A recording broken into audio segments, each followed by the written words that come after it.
नमस्कार, बहुत स्वागत। शुरुआत करेंगे महाकुंभ से जुड़ी खबर के साथ। उत्तर प्रदेश के प्रयागराज में महाकुंभ मेले में मंगलवार की देर रात भगदड़ जो मची उसमें 30 लोगों की जान चली गई है। पुलिस का कहना यह है कि अखाड़ा मार्ग पर भगदड़ भीड़ बढ़ने की वजह से हुई। भीड़ बढ़ने के चलते बैरिकेड टूटा। इस वजह से बैरिकेड के आसपास सोए हुए लोगों पर भीड़ चढ़ गई। क्या वाकई सिर्फ यही वजह है? देखिए।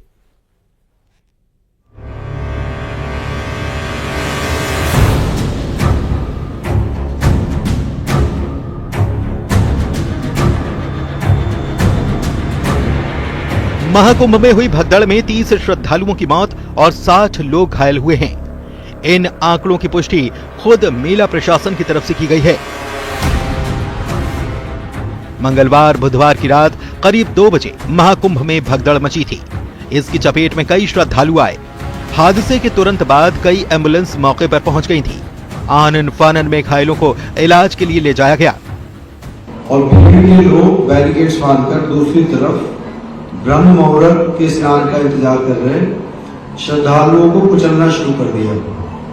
यद्यपि प्रशासन ने तत्काल राहत और बचाव कार्य करते हुए ग्रीन कॉरिडोर बनाया और एम्बुलेंस के माध्यम से लगभग 90 घायलों को अस्पताल तक पहुंचाया, परंतु इसमें से दुर्भाग्यपूर्ण तरीके से 30 श्रद्धालुओं की दुखद मृत्यु हो गई है। हादसे के 16 घंटे के बाद मेला प्रशासन की तरफ से प्रेस कॉन्फ्रेंस कर हादसे का अपडेट दिया गया। मृतकों की संख्या बताई गई, घायलों के इलाज की व्यवस्था की जानकारी दी गई। साथ ही ये भी बताया गया कि हादसा क्यों, कैसे और किस वजह से हुआ था।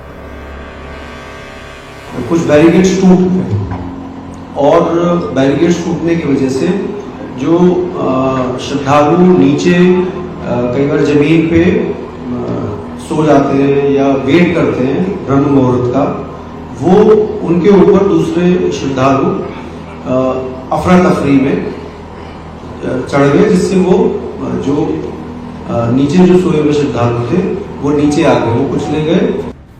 वहीं महाकुंभ में मची भगदड़ के बाद उत्तर प्रदेश के मुख्यमंत्री योगी आदित्यनाथ भावुक नजर आए और इस हादसे को उन्होंने बेहद दुर्भाग्यपूर्ण बताया। घटना दुखद है, मर्माहत करने वाला है।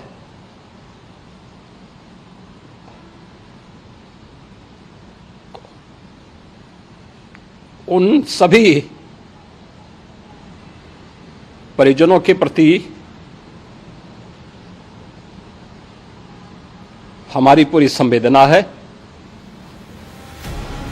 संगम क्षेत्र में फिलहाल हालात सामान्य हो चुके हैं, लेकिन महाकुंभ में स्नान के लिए न सिर्फ श्रद्धालुओं की भारी भीड़ अब भी वहां मौजूद है, बल्कि श्रद्धालुओं के प्रयागराज पहुंचने का सिलसिला भी बदस्तूर जारी है।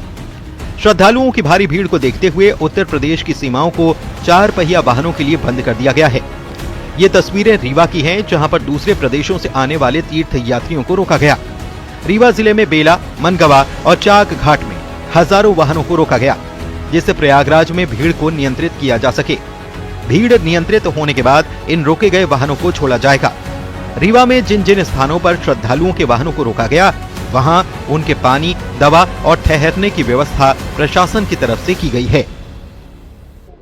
इस वक्त हम मौजूद हैं रीवा के चिराटा बाईपास में। हम आपको बता दें कि यहाँ जो दर्शनार्थी हैं और महाराष्ट्र से, तमिलनाडु से और कई जगह से जो है इस रूट से गुजरते हैं यूपी प्रयागराज के लिए, एक चेक पॉइंट बनाया गया है प्रशासन के द्वारा। हर जगह गाड़ियों को रोका जा रहा है क्योंकि भीड़ इतनी ज्यादा है कि वहां इस गाड़ियों को कंट्रोल करना मुश्किल पड़ रहा है। हमारे साथ आप चारों साइड आप देख पा रहे हैं तस्वीरों के माध्यम से, चारों साइड पूरे यात्री हैं जो कि लगभग 3 से 4 घंटे हो गए हैं। पूरे यात्री जो है यहीं रुके हुए हैं और सब ये दूर दूर से आए हैं, सब मौनी अमावस्या की वजह से। महाकुंभ में दुखद हादसे के बाद फिलहाल वहां से सुकून देने वाली तस्वीरें आ रही हैं, क्योंकि आस्था के इस सबसे बड़े विशाल समागम में श्रद्धालुओं के साथ साथ संत समाज भी मौनी अमावस्या पर आस्था की डुबकियां लगाता नजर आया और शाम 6 बजे तक करीब 7 करोड़ श्रद्धालु स्नान कर चुके थे। Bureau report, news 18।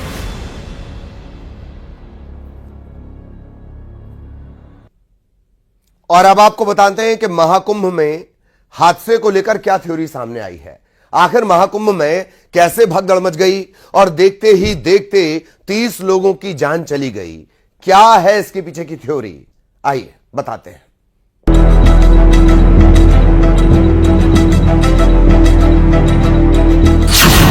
महाकुंभ क्षेत्र में क्या हुआ, कैसे आस्था के समागम में हादसा हुआ, क्या है घटना की पूरी थ्योरी। इन सवालों का जवाब तलाशने से पहले उस अद्भुत मौनी अमावस्या की ये तस्वीरें देखिए, जिसकी धार्मिक और आध्यात्मिक मान्यताओं ने करोड़ों श्रद्धालुओं को प्रयाग नगरी तक पहुंचा दिया है।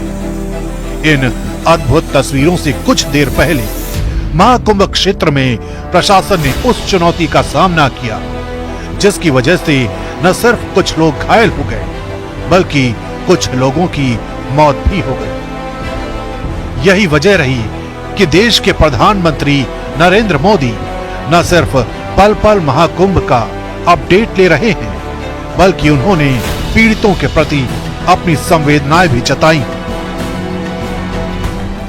महाकुंभ में जो दुखद हादसा हुआ है, मैं प्रभावित परिवारों के प्रति संवेदना व्यक्त करता हूं और घायलों के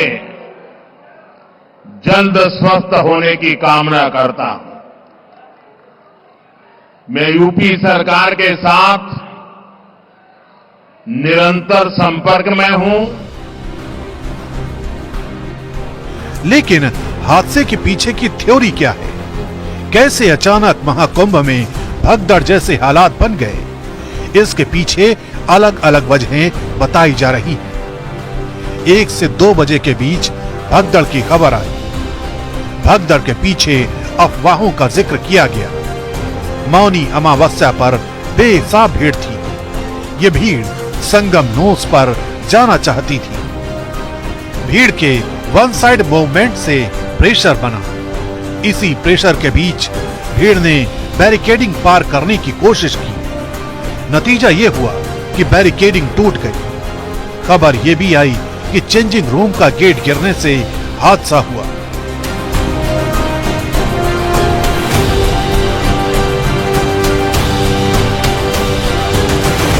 आसपास के जिलों से, दूर के जिलों से भीड़ आई है। हम लोग पूरे रात शाम से ही सारे हमारे अधिकारी भीड़ नियंत्रण में लगे हुए हैं। काफी भरे हुए घाट, विभिन्न घाट चल रहे हैं और लोग सकुशल स्नान कर रहे हैं। एक तरफ प्रशासन इस चुनौती से निपट रहा था, तो दूसरी तरफ ट्रेनों के परिचालन को लेकर सोशल मीडिया पर भी अफवाहों का दौर चलने लगा। हालांकि सच क्या है, ये नॉर्दर्न रेलवे के सीपीआरओ हिमांशु शेखर उपाध्याय ने साफ किया। कैंसिलेशन की बात छोड़िए, हमें तो आज ज्यादा ट्रेन चलाना है, तो ये बात कहना कि ट्रेन कैंसिल कर दी गई है, ये पूरी तरह अफवाह है, कोरी अफवाह है। और जो भी इस तरह की अफवाह फैला रहा है, मैं आम लोगों से अपील करूंगा कि इसमें जरा भी ध्यान न दें। फिलहाल प्रशासन मुस्तैदी से मेला क्षेत्र की निगरानी कर रहा है और लगातार लोगों से अफवाहों पर ध्यान न देने की अपील की जा रही है।